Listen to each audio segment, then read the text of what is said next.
Let's begin. So now, good morning, students of class 10. You are welcome back to the online classes now. Let's continue our lesson in economics, money and credit. So far, we have learned about the money and credit, about the transaction, money as a medium. Not only that, we have learned about double coincidence of wants. That also we have learned. Now today we'll learn further about money as a medium of exchange. Some more points are there. There are altogether 6 points I have written over here, short points. Listen carefully and we'll go one by one. Now here, number one, we have seen that money is a medium of exchange. We have already learned about the old system, barter system, and the double coincidence of wants. That also we have learned.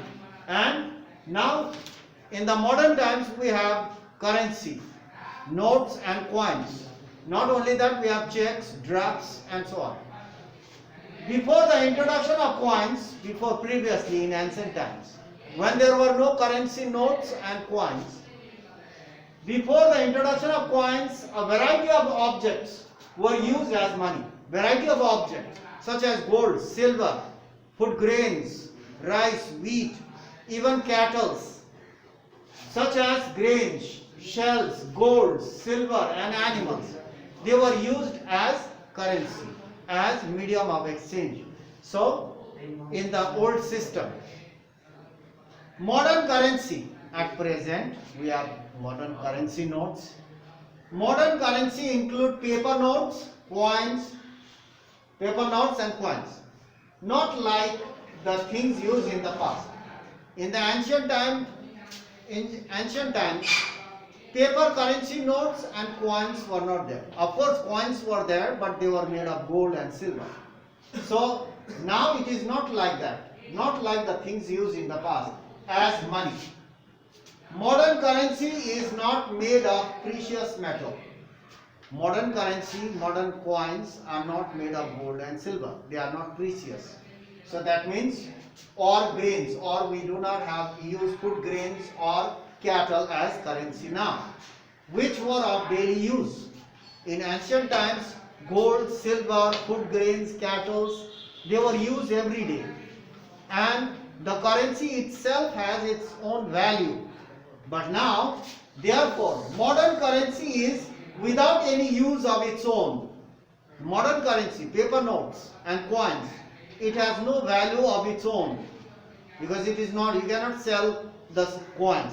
Suppose if the government stops printing the currency, or if the government stops printing or allowing 2000 rupees notes, then from next day 2000 rupee notes become just a paper. You cannot sell it, you cannot do it anything in the market. But in ancient times, they had cattle, they had food grains, they had gold, silver, which they can use it for exchange other things. So the currency had their own value, but now the currency doesn't have its own value.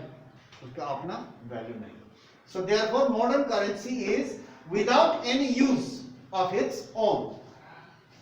Then why is it accepted as a medium of exchange then? Why is it accepted that paper currency or the coins made of metals? The answer is, currency is authorized by the government of the country, because the currency which is printed by the Reserve Bank of India or the Reserve Bank, naturally the Reserve Bank or the government authorizes the people to use this as a currency. The value of that currency can be used to buy services and goods. So the answer is, currency is authorized by the government of a country. No one or the state has the right to issue currency or mint money. Individual person is not allowed to make money or mint money, or even the state government is not allowed to mint money. Then who has the authority? Who is authorized to make money? So the Reserve Bank of India issue currency notes on behalf of the government. On behalf means for the government. So on the behalf of the government, the Reserve Bank of India print the money. They do not print just like that. They have to deposit gold in the World Bank. Then only its value can be printed. So the government cannot also print the money on its own as they like. No, it is not allowed. So you have to deposit some money in the World Bank, some gold, and the value of the gold can be printed in currency. In this way, there is a process. The law legalizes the use of rupee.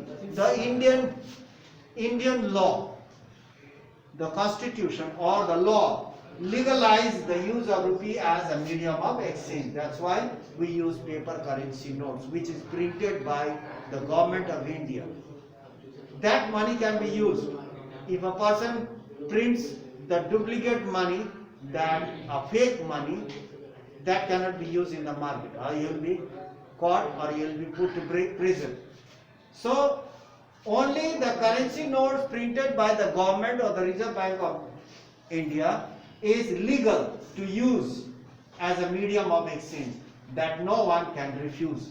Money which is legal currency note is not refused by anybody. If you give, after purchasing, if you give a duplicate money, you will be refused or you will be caught. You will be put to jail, behind bar. But if a real currency is given to the shopkeeper, he will not refuse, he will accept it. So that no one can refuse, because it is legal and it is widely used all over India, not only in India, in all over the world. The currency which is printed by the government, which is legal, is used all over the world as a medium of exchange. So now in our next class we will talk about, to be continued, deposits with banks. Now in the modern times we have banks, insurance, cooperative banks, various type of banks where people can deposit their money safely and use them later on. So that's all for today. We will continue in our next class.